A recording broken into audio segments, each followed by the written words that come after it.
വെച്ചു Bigg Boss വെച്ചു. Well done, Jasmine. Jasmine, congratulations. Thank you ലാലേട്ടാ. Excellent. എന്ത് തോന്നുന്നു ജാസ്മിൻ? ഞാൻ നേരത്തെ പറഞ്ഞെനിക്ക് അപ്പൊ ബോണസ് കിട്ടപ്പോഴും ഞാൻ പറഞ്ഞു എന്റെ കയ്യിൽ ചേരാനുള്ളതാണെങ്കിൽ അതെന്റെ കയ്യിൽ ചേരും. പഠിച്ചവനോട് നന്ദി. Well played. Thank you. അപ്പൊ ഞാനൊരു ഫോട്ടോ ജാസ്മിനെ കൊടുത്തയക്കാം. താങ്ക് യു ലാലേട്ടാ. ഓക്കെ, എന്റെ ഒരു വക സമ്മാനം. ഇരിക്കാം. Wow.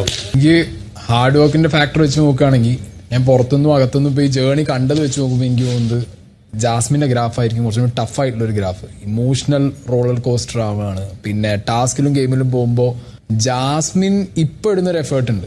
പോയി ഇടിച്ചു കുത്തി കളിക്കുന്ന ഒരു കളി, അത് ഫിസിക്കലി കുറച്ച് സീനുള്ള പരിപാടിയാണ്. സോ അത് സെൽഫായിട്ട് ഓപ്റ്റ് ചെയ്തതാണ്. ബട്ട് സ്റ്റിൽ അതൊരു ഹാർഡ് വർക്ക് തന്നെയായിട്ട് എനിക്ക് കാണാൻ തോന്നുന്നുണ്ട്. എനിക്ക് ജിൻഡോ കാക്കയുടെ പറച്ചിലിൽ നിന്ന് എനിക്ക് മനസ്സിലായ ഒരു കാര്യമുണ്ട്. ആദ്യ ആഴ്ച വന്നൊരു ജാസ്മിനിലേക്ക് തിരിച്ചു പോകണമെന്നാണ് പറഞ്ഞത്. എനിക്ക് ആ ജാസ്മിനിലേക്ക് തിരിച്ചു പോകാൻ താല്പര്യമില്ല.